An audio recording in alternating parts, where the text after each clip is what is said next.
देवी है, देवता है, तीर्थ है, धाम है, भगवान है, संत है, परमात्मा, सब कुछ है।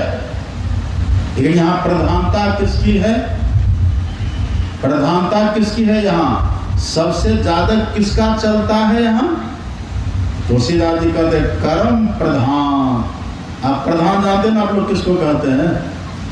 गांव घर में प्रधान होता है ना, कहते से गांव के प्रधान है ये, प्रधान बेचा उसी को मुखिया लोग कहते, मुखिया है ये, इस गांव के प्रधान है ये, इस गांव के मुखिया है ये।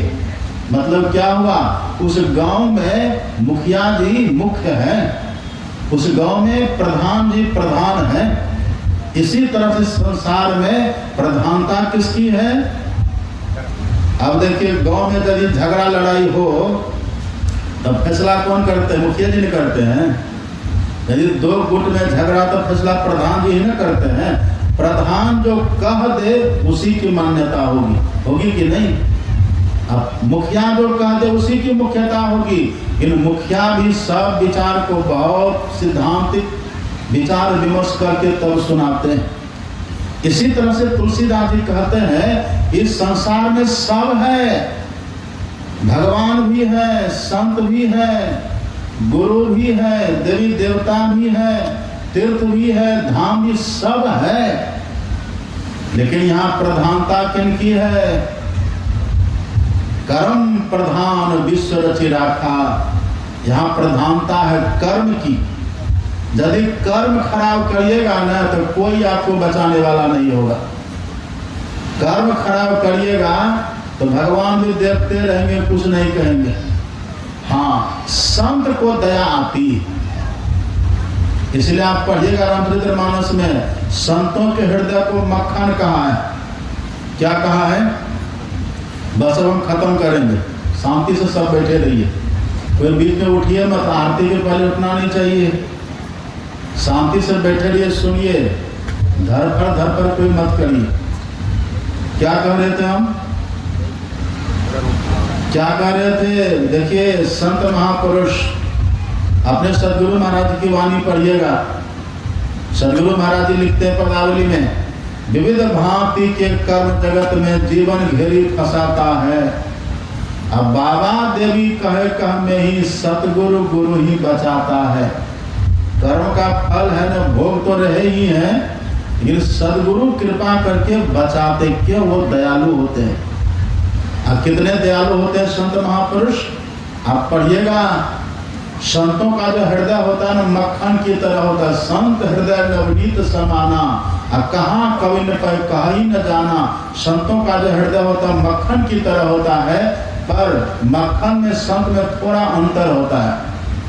क्या अंतर होता है? मक्खन जो है ना अपने में गर्मी लगने से पिघलता है, पर संत को कितना भी दुख आप दे दीजिए वो उनको कष्ट नहीं होता। बुंद आघात सहाई गिरी कैसे, खल के वचन संत सहजे से। संत को कोई फर्क नहीं पड़ता। आशिक मस्त फकीर भया जब क्या दिलगिरी पन मन में, कोई पूजत फुलन मालन से सब अंग सुंग लगावत है। कोई लोग निरादर कार करे मगर धूल उड़ावत है तन पे, उनको कोई फर्क नहीं पड़ता। लेकिन वही संत महापुरुष जब हम लोगों के दुखों को देखते तब वो द्रवित हो जाते हैं, तब वो हम सबों को कर्म के फंदा से बचाने के लिए कृपा करते हैं। यहाँ प्रधानता है कर्म की, लेकिन संत सदगुरु महाराज कृपा करके कर्म के फंदा से हम लोगों को बचाते हैं। तो कैसे बचाएंगे? कैसे बचाते हैं? जादू करके बचा देंगे, आशीर्वाद देकर के कर्मों के फल से निकाल देंगे? ऐसा यदि संत महापुरुष करेंगे तो फिर भक्ति की महिमा होगी, ध्यान की महिमा तब रहेगी। हाँ, एक बात है, संत महापुरुष देखिए बचाते कैसे हैं। आप पढ़िएगा माता सहजबाई की वाणी। माता सहजबाई कहती हैं, हरि ने कर्म भरम भरमायो, हरि ने कर्म भरम भरमायो। अब देखिए, गुरु जोगी कर समय छुड़ायो। गुरु कृपा करते हैं, गुरु रक्षा करते हैं हमारी। बाबा देवी कहे कर्म में ही सतगुरु गुरु ही बचाते हैं। कैसे बचाते हैं? गुरु जोगी कर सवे बचायो। गुरु हमको योगी बना देते हैं। योगी बना करके तब वो बचा लेते हैं। ऐसा नहीं कि गुरु महाराज से दीक्षा ले लिए अब जो मन सो कर्म करिए, कर्म के फल से बच जाएंगे, ऐसा नहीं होता। कुछ सत्संगी तो ऐसे कहता तो दीक्षा ले लिए हो गया, अब क्या करना। एक सब ने पूछा दीक्षा लिए हैं जी, हे देखिए इनको कैसे करे गमछी वाली, छटपटी लगा है, बैठिए आरती करके जाइए। छटपट छटपट, हे भगवान, नाम है बड़ी कल्याणी है, कैसे कर रहे हैं। क्या कर रहे थे हम, क्या कर रहे थे, हैं? हाँ, लोग कहते हैं कि दीक्षा ले लिए ना बाबा, अब क्या करना। दीक्षा ले लिया, अब जाने गुरु महाराज आपके पहरेदार हैं। गुरु महाराज आप क्या आपके सिपाही बना लिया आपको अपने गुरु महाराज जी को? नहीं, वो आप पर कृपा किए, अब आप करेंगे तो मिलेगा। एक व्यक्ति ने सदगुरु महाराज जी से कहा कि सरकार दया करिएगा, तो गुरु महाराज जी ने क्या कहा, दया को उलट देना। दया का उल्टा क्या होता है? दया का उल्टा क्या होता है? दो या, दया का उल्टा याद हो, याद। मतलब गुरु महाराज जी का याद करिएगा तब दया होगी। एक ने कहा कि सरकार कृपा करिएगा। सदगुरु महाराज जी ने कहा कि तुम्हारे ऊपर मैंने 3 बार कृपा करी है, लेकिन जब जब मेरी कृपा तुम्हारे पास गई, तुम 3 बार सो रहा था, कृपा लौट आई। तो जगना तो तुम्ही को पड़ेगा। जागे न पिछले पहर, करे न गुरु मत जाप, मुँह फारे सोबत रे ताको लागे पाप। आप ब्रह्म मुहूर्त में यदि जग करके जब ध्यान करिएगा ना तो कृपा हो जाएगी। अब बस सोए रहिएगा, आपको ऊपर कृपा हो जाएगी। एक व्यक्ति ने कहा कि बाबा आप कहते मुंह फारे सोबत रहे ताको लागे पाप, तब मुंह को बंद करके सोएंगे तब पाप नहीं लगेगा? तब भी पाप लगेगा, किसी भी तरह से सोइए पाप लगेगा। ब्रह्म मुहूर्त में जगिए, बैठ के ध्यान करिए। दिन में जब स्नान करते, पहला स्नान करते ही बैठ के ध्यान करिए। आप क्या करते, स्नान किए गोसाई को निपने चले गए, गोसाई भी नाराज हो जाएंगे इससे में। पहले भर मन बैठ करके ध्यान करके तब जो गोसाई पितर को निपना हो, यदि कोई निपने वाला नहीं था भले निप दीजिए, पर पहले बैठ करके ध्यान करिए बढ़िया से। अब फिर शाम में जैसे सूर्य डूब जाए ना, सूर्य डूबने के बाद फिर प्रथम पहर रात के रहते 6 से 9 के बीच फिर एक बार बैठ करके ध्यान करिए, त्रिकाल संध्या करिए, फिर देखिए कैसे कृपा गुरु महाराज की होती है। गुरु जोगी कर सवे छोड़ा, पहले जोगी बनेंगे गुरु महाराज। और जोगी किसको कहते हैं? गुदरी पहन लीजिए जोगी हो गए, हम लाल कपड़ा पहन लेते जोगी हो गए? नहीं नहीं, जो जोग करते हैं वो जोगी है। यहाँ तक हम लोग लाल कपड़ा पहने हैं, ध्यान करते तब भी ठीक है। आप लोग धोती कुर्ता पैंट शर्ट में बैठ करके ध्यान करता भी जोगी है। एक रूप का ध्यान करना, इसको कहते हैं मानस जोग। ये भी ध्यान, मानस ध्यान भी होता है, लेकिन असली ध्यान जो असली जोग क्या है? जो जोग करने से कर्म के फल से हम बचेंगे, वो कौन सा जोग है? अब गुरु क्या सिखाते हैं? यही है, एक दृष्टि करी संसरी जाने, जोगी कहिए सोई। एक दृष्टि करी संसरी जाने, एक दृष्टि हमारी जिस दिन हो जाएगी ना, उसी दिन हम जोगी हो जाएंगे।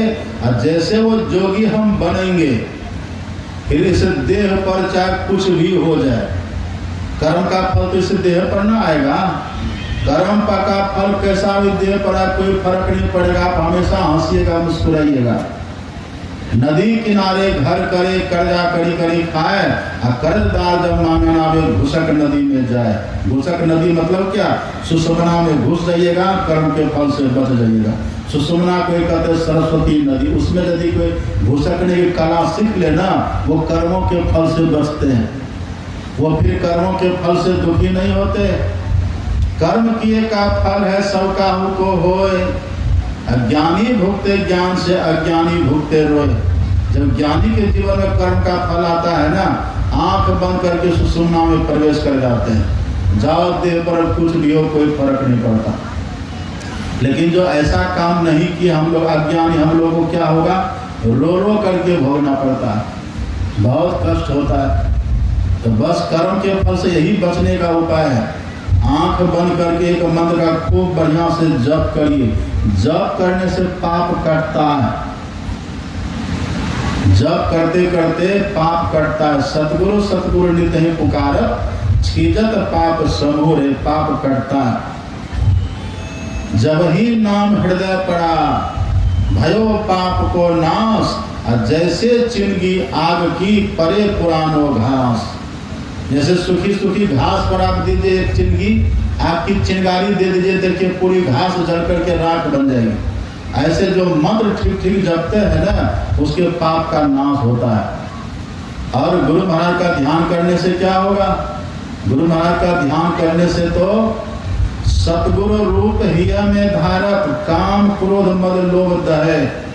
सदगुरु महाराज जी का ध्यान करने से पाप का जो कारण है विकार, वो खत्म हो जाता है। विकार होता है तब हम पाप करते हैं, तो जप करने से पाप खत्म होता है।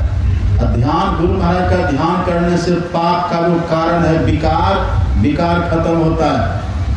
अब विकार भी क्यों होता है, विकार होता है विषय चिंतन करने से। आप पढ़िएगा गीता में, ध्यातो विषयान पुंस संगस्ते सुत जायते, संगात संजायते काम, कामात क्रोधो भी जायते। विषय का चिंतन करने से आसक्ति होती है, आसक्ति से कामना, कामना से काम, यदि पूर्ति हो गई तो लोभ, अब विघ्न हुआ तो क्रोध, ये विकार। ये जब होगा ना तो काम ऐसा क्रोध ऐसा रजोगुण समुद्भव महासनो महापात्मा विद्या नमी है वैरिना। तब विषय के चिंतन से विकार होता है, अब विकार से पाप होता है। तो जो जप करे तो पाप से बचते हैं, और गुरु महाराज का ध्यान करे तो विकारों से बचते हैं।